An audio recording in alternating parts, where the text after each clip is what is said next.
Torah et Société aborde cette semaine une double réflexion avec le grand rabbin Bernheim, celle concernant la paracha Haazinu que nous avons lue samedi dernier et bien sûr sur Yom Kippour que nous célébrerons samedi prochain. Gilles Bernheim, bonsoir. Bonsoir. Avec la paracha Haazinu se termine donc la lecture de la Torah qui reprendra après les fêtes de Tishri. Il y a une dernière paracha, c'est Vezot Abaracha, on en dira un mot, mais sur Haazinu, c'est le dernier message de Moïse et Rashi nous a appris à l'occasion des dernières paroles de Yaakov que lorsque l'on approche du moment de la mort, on a l'obligation de dire les enseignements importants, qu'ils plaisent ou non. Et d'entrée, nous nous étonnons alors que Moïse n'interpelle pas les humains, mais les cieux et la terre. C'est que l'essentiel de l'homme est à l'image de l'union des cieux et de la terre. Il ne faut plus prendre de détours, mais dire la vérité, rien que la vérité et toute la vérité. Et c'est précisément celle-là. En bref, Moïse nous demande d'écouter, première qualité du juif, mais d'écouter en tant que cieux et terre, écoutez les cieux, je vais parler, qu'elles entendent la terre, les paroles de ma bouche, dit Moïse. Cette notion de couple est très importante et Moïse le rappelle ici car Dieu a tout créé par couple. Deux observations sur ce verset. Haazinu Hashamim vadaberav sishma haaretz imrepi. Écoutez cieux, et je parlerai. Écoute les paroles de ma bouche, écoute terre, les paroles de ma bouche.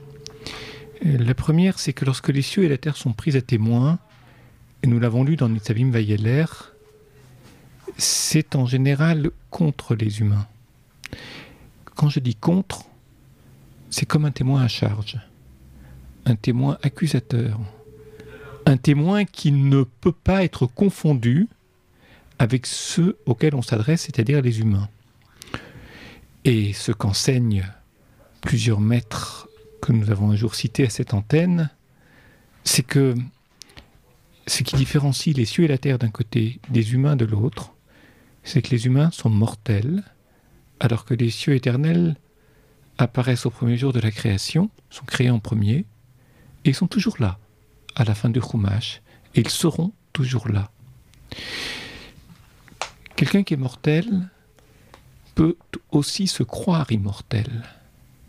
Et c'est la raison pour laquelle Moïse prend les cieux et la terre à témoin contre, par exemple, Aedoti bachem hayom et hashamayim vetaretz.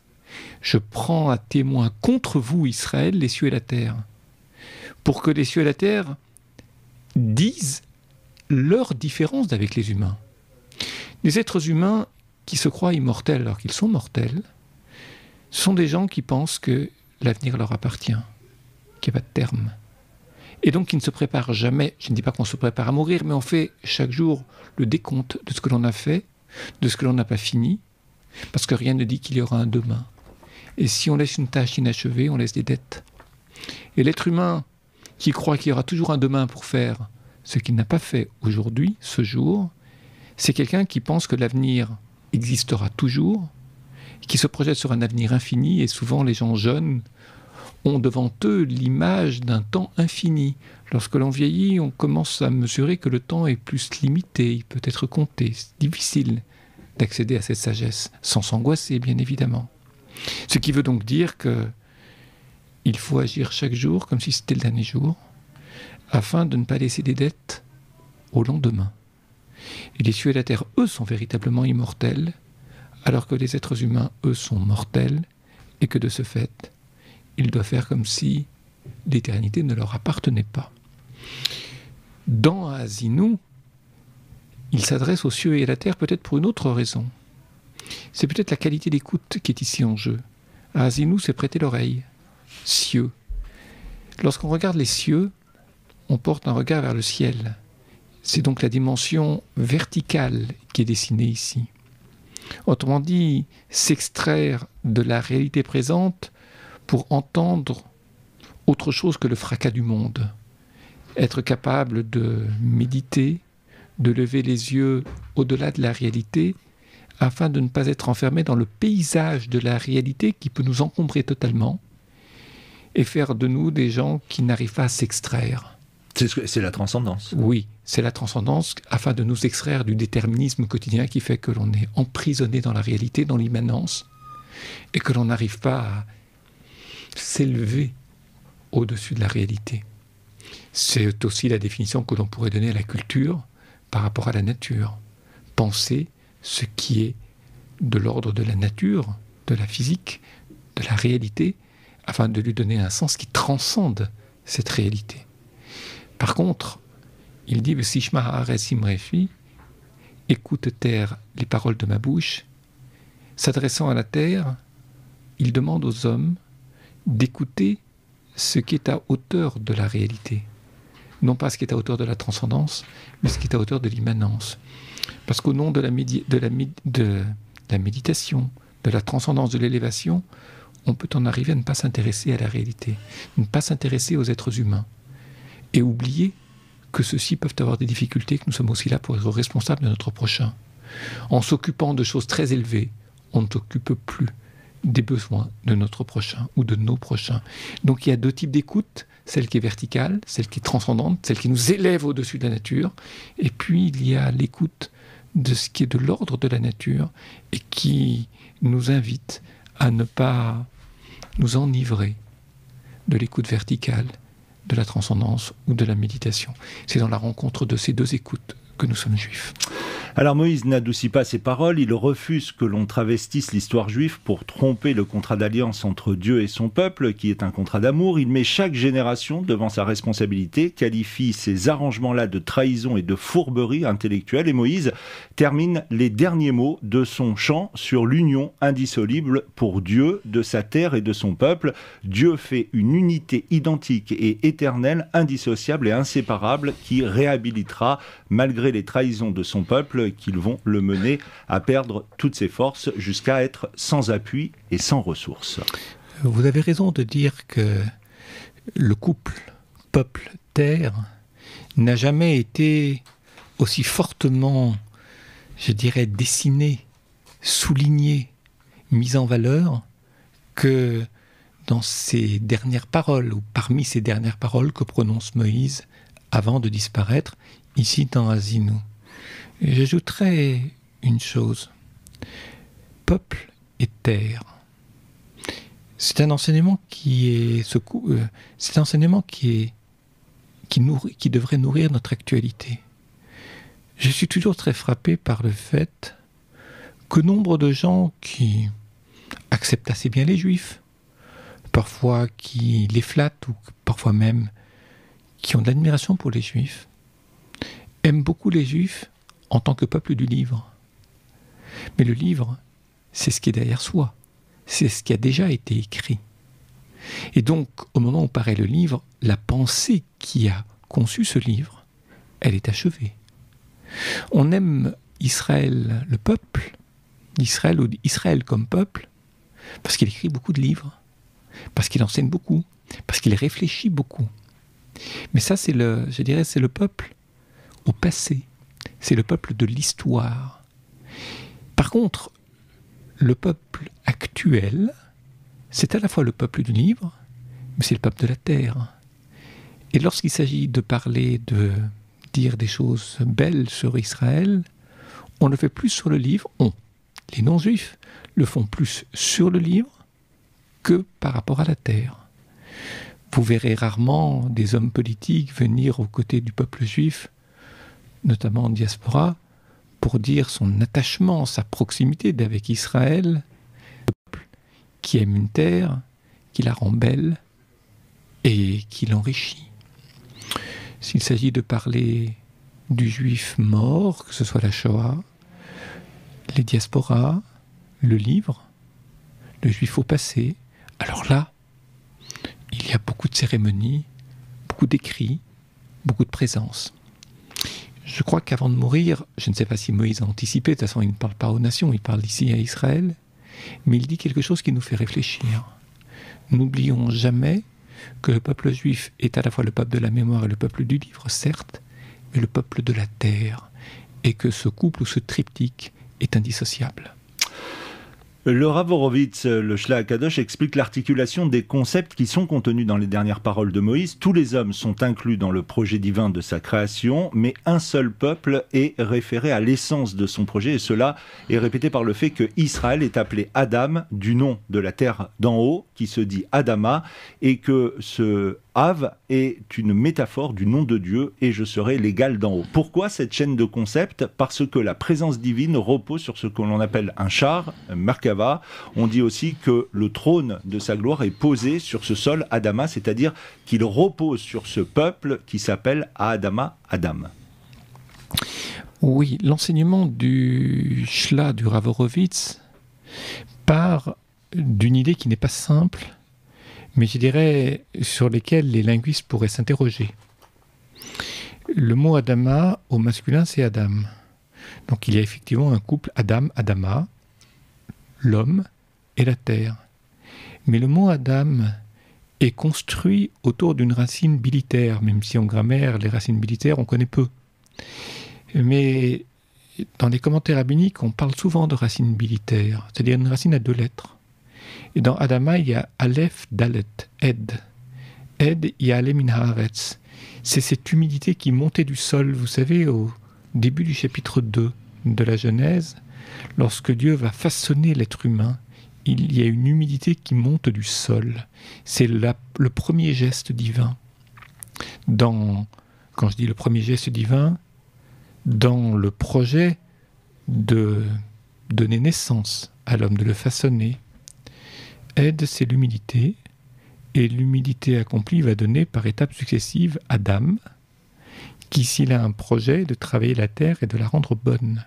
Eid, Adam, Adama.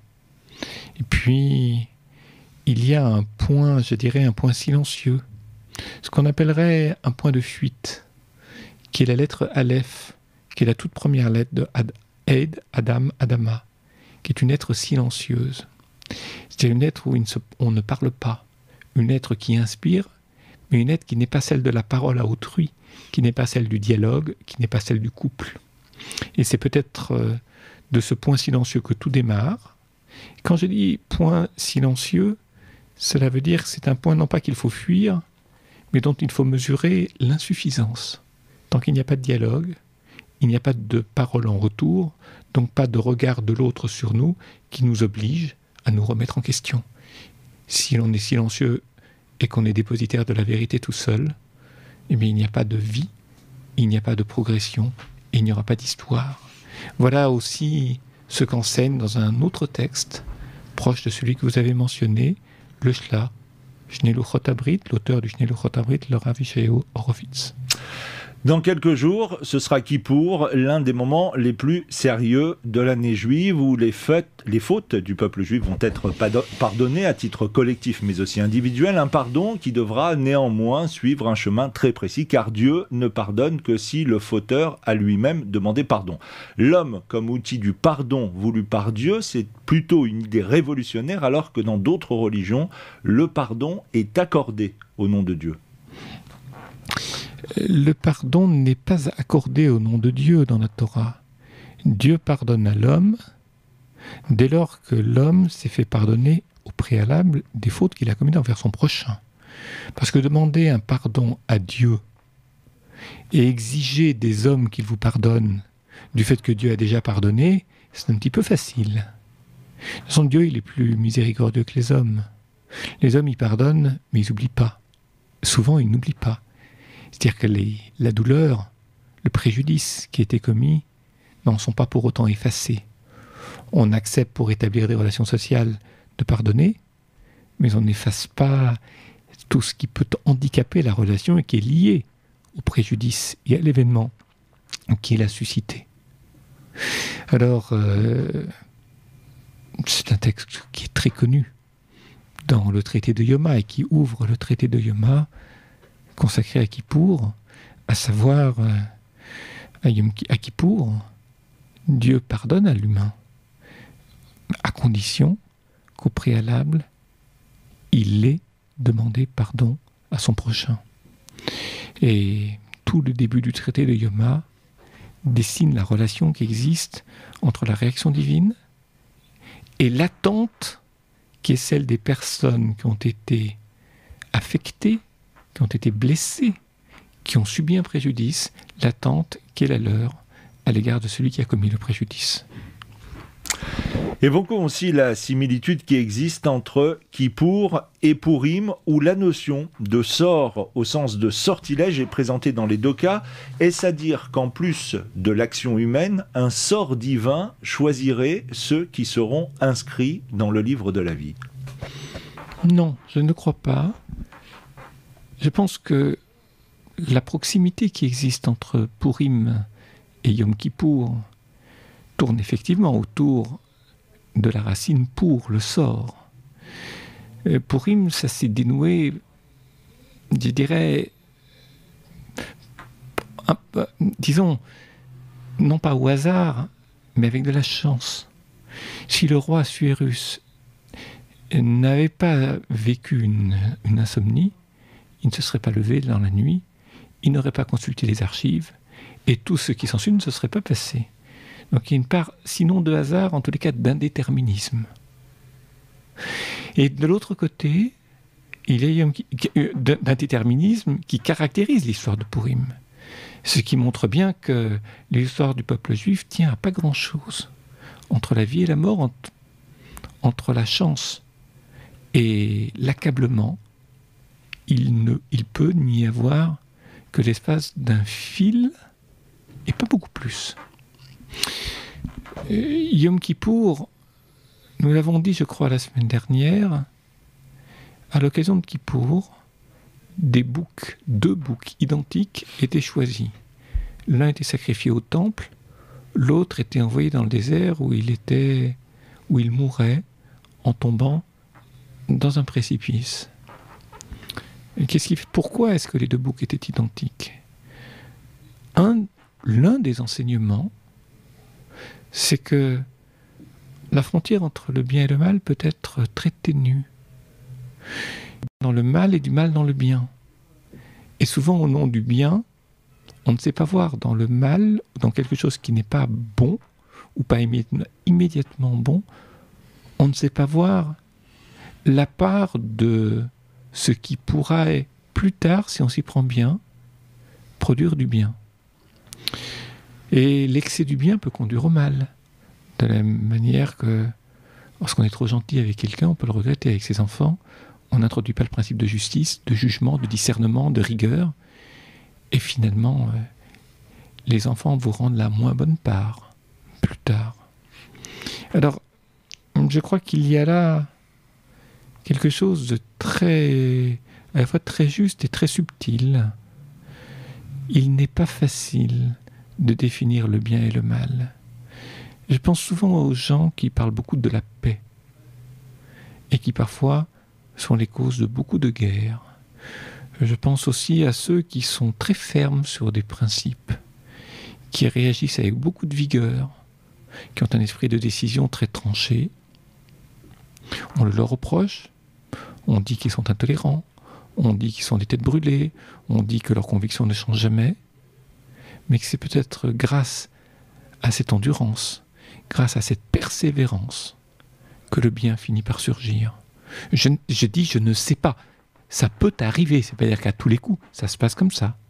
En tous les cas, ce que l'on vient de nous enseigner sans doute ici, c'est d'abord que, attention à ne pas céder à la facilité et ne croire qu'il suffit qu'un mot suggère le bien pour que le bien soit là, ou qu'un mot suggère ce que l'on n'aime pas, c'est-à-dire ce que l'on croit être le mal, pour que le mal soit là. Les choses sont plus complexes que cela. Les frontières sont très, je dirais, ténues. Non seulement ténues, mais très courbées. Elles ne sont pas toujours les mêmes entre le bien et le mal. Ça bouge beaucoup. Kippour, jour du repentir, et il n'est donc pas fortuit que c'est un jour, que c'est en ce jour, à l'office de l'après-midi, que les Juifs lisent le livre de Jonas, où il est beaucoup question, là, de Teshuvah. Il est beaucoup question de Teshuvah. Il faut dire une chose, c'est que Jonas est quelqu'un qui ne répond pas à la parole divine. de favoriser le repentir de Ninive. Il n'en veut pas. Pourquoi il n'en veut pas? Parce qu'en fait, il est trop fier. Il est au-dessus de tout ça. Il sait très bien que les gens de Ninive auront un repentir soit excessif, soit imparfait. Et il ne veut pas que celui qui se repentit puisse être considéré comme l'égal de celui qui a toujours été bon, qui a toujours été bien. Il a une certaine idée de la vérité qui n'est pas parcellisable, qui n'est pas fragmentable. C'est-à-dire, la vérité est toute, la vérité est entière, ou elle n'est pas. Ça, c'est la perspective. C'est le regard que Jonas pose sur la réalité. Et la leçon que l'on vient apprendre, parce que Dieu ne veut pas de cette réaction de Jonas, j'allais dire qu'il ne lâchera pas. La leçon que l'on apprend de ce livre, c'est que on transmet la vérité, on transmet des enseignements, on donne à des gens qui n'en tiennent pas complètement compte, mais qui la reçoivent, cette parole, à hauteur de ce qu'ils peuvent en entendre. Alors, ceux qui ont donné s'y retrouvent pas parce qu'ils aimeraient que celui qui a reçu répète ce que eux sont, ou ce que eux ont dit. Le rêve de certains maîtres, c'est que leurs élèves parlent comme eux, disent la même chose.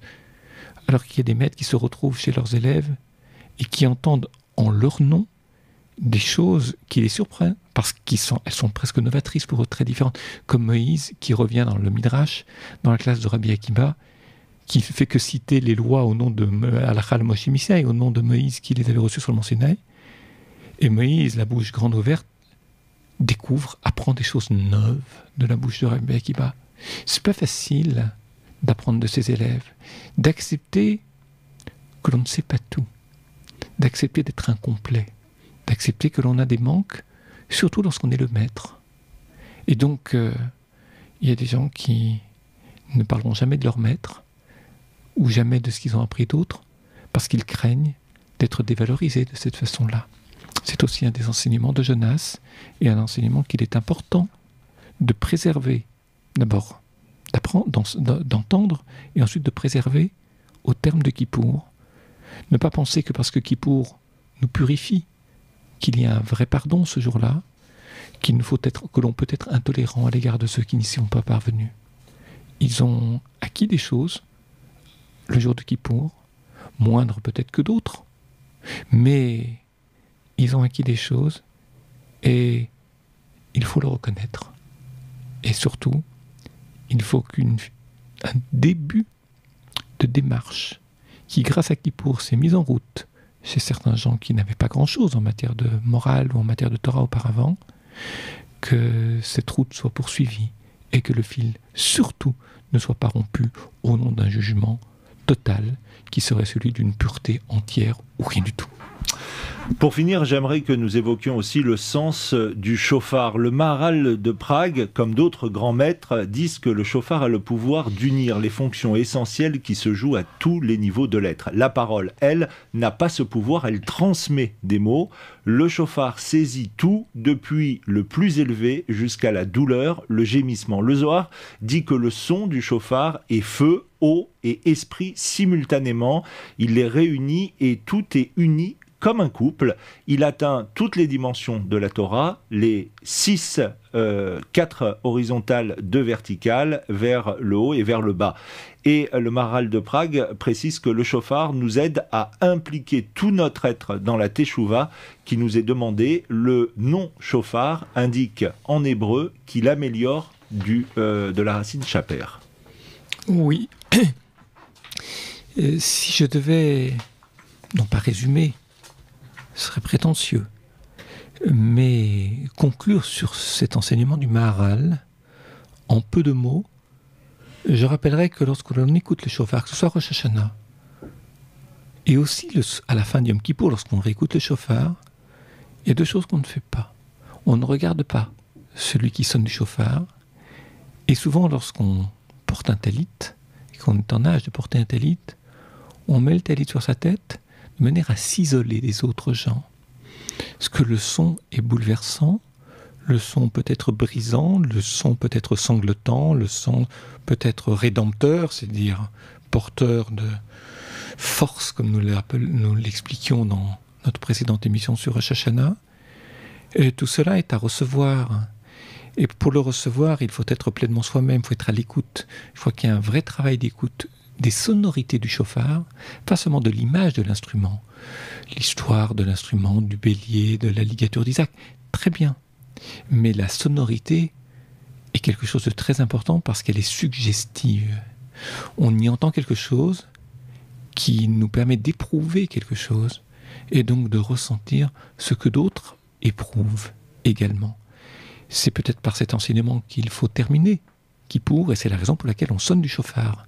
À la fin de Kippour, on écoute pour éprouver ce que l'autre ressent. On n'écoute pas pour se mettre à l'écoute de soi-même. Ce n'est pas un exercice d'auto-analyse, un exercice thérapeutique. C'est tout à fait autre chose. On écoute pour éprouver quelque chose qui se trouve à l'extérieur de soi et que l'instrument collectif favorise. C'est-à-dire nous donne non pas à voir, mais surtout à entendre son prochain. C'est par là que s'achève la journée de Kippour. Il me reste à vous souhaiter bon jeûne. Merci pour vous aussi, Pierre, pour votre famille, pour toute la communauté et pour nos amis, les auditeurs de Radio Shalom. Et nous, on se donne rendez-vous la semaine prochaine pour un nouveau numéro de Torah et Société.